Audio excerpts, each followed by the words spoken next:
Hello दोस्तों।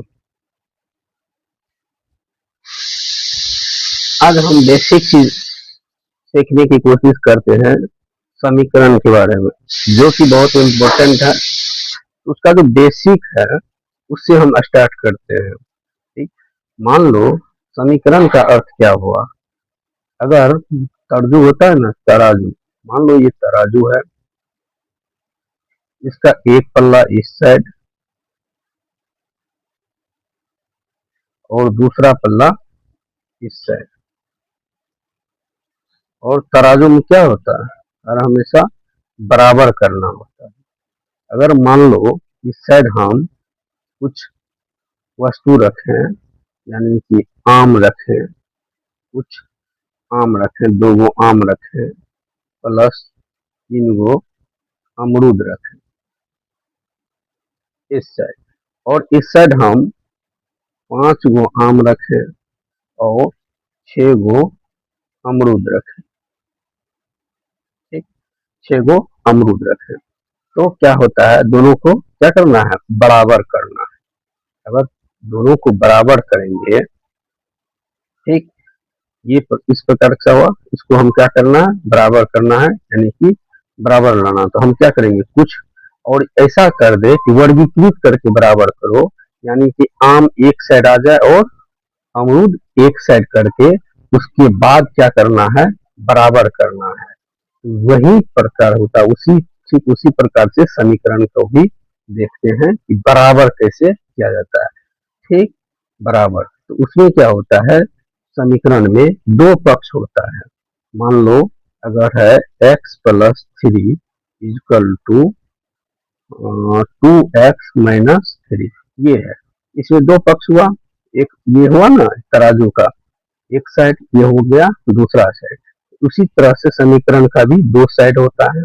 तो एक को बोलते हैं, ये है RHS, राइट हैंड साइड, इसको बोलते हैं RHS। और ये है लेफ्ट हैंड साइड, इसको बोलते हैं LHS, लेफ्ट हैंड साइड। यानी तो इसको बोलते दायां साइड है, इसको बोलते हैं दायां पक्ष, इसको बोलते हैं बायां पक्ष। बायां साइड है तो बायां पक्ष। ये बात ये होती है, दो चीज हो गया, RHS LHS समीकरण। और इसमें समझने वाली बात है कि अगर किसी को, इसमें लिख लेते हैं नोट में, नोट में अगर किसी को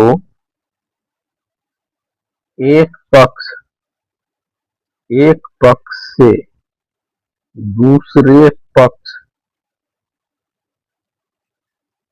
करने पर उनका चिन्ह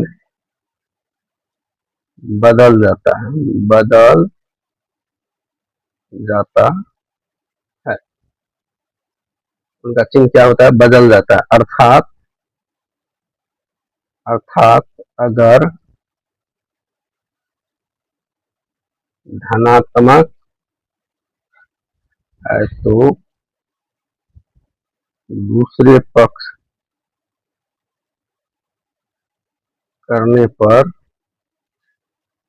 ऋणात्मक होगा। ये हो गया। अगर अगर दूसरा में अगर एक पक्ष में किसी संख्या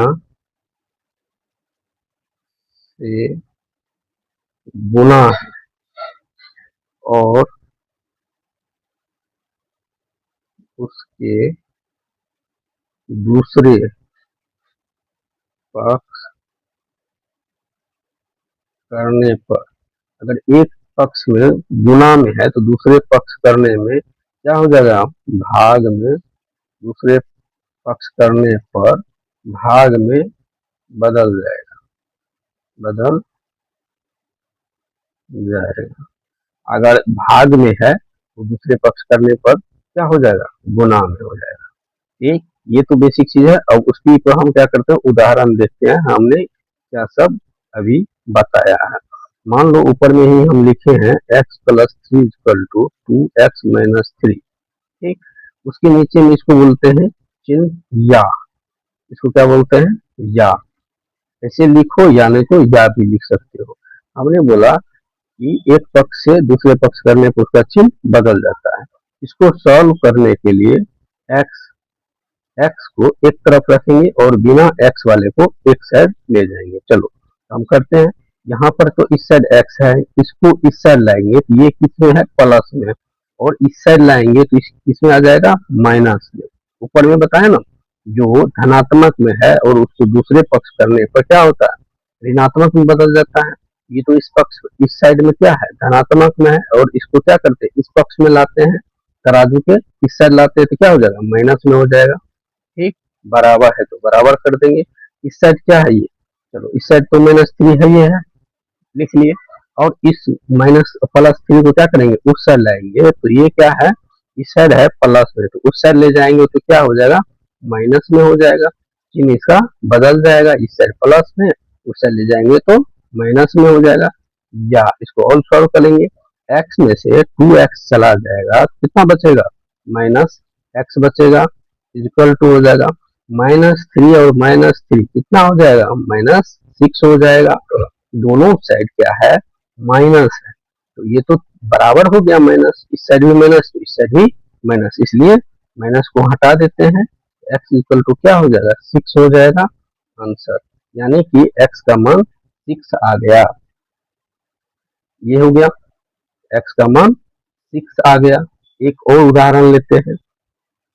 अगर 4x रहे -3 रहे इक्वल टू 2x रहे -8 में रहे, अब बोलेगा कि x का मान ज्ञात करो। हम वही करेंगे, x वाला को एक साइड और बिना x वाले को एक साइड ले जाएंगे। तो चलो करते हैं। यहाँ पे तो 4x तो है, ये है 4x को रखेंगे, इस 2x को ले आएंगे इस साइड, तो इस साइड प्लस में है तो इस साइड लाएंगे तो माइनस में हो जाएगा। क्यों, क्योंकि ये एक पक्ष, ये दूसरा पक्ष, एक पक्ष से दूसरे पक्ष में लाने पर क्या होता है, चिन्ह बदल जाता है। ये प्लस में 2x है, इसको इस साइड लाएंगे तो क्या हो जाएगा, माइनस में 2x, फिर बराबर है तो बराबर चिन्ह दे देंगे। ये माइनस तो 8 है, ये है, और -3 यहाँ पे है, उसको इस साइड लाएंगे तो क्या हो जाएगा, ये माइनस में इस साइड आएगा तो प्लस में 3 हो जाएगा। ठीक, अब इस 4x में से 2x चला जाएगा तो कितना बचेगा, 2x बचेगा, इक्वल टू -8 + 3 कितना होगा, -5 हो जाएगा। और हमने क्या बताया ऊपर में कि एक यदि गुना के साथ में उसको दूसरे पक्ष में ले जाने पर क्या हो जाता है, भाग। हमको क्या चाहिए, x चाहिए, इसको 2 को क्या बोलेंगे, जाओ उस साइड जाएगा, इस साइड को तो क्या हो जाएगा, इस साइड भागान हो जाएगा, -5/2 क्या हो जाएगा, आंसर हो जाएगा। ठीक है, ये शॉर्ट वीडियो है और आगे क्लास में यही सब चलता है, इसको नोट कर लो और आगे भी हम देखते हैं। और इसका बेसिक चीज है और इस पर हम और भी वीडियो बनाएंगे।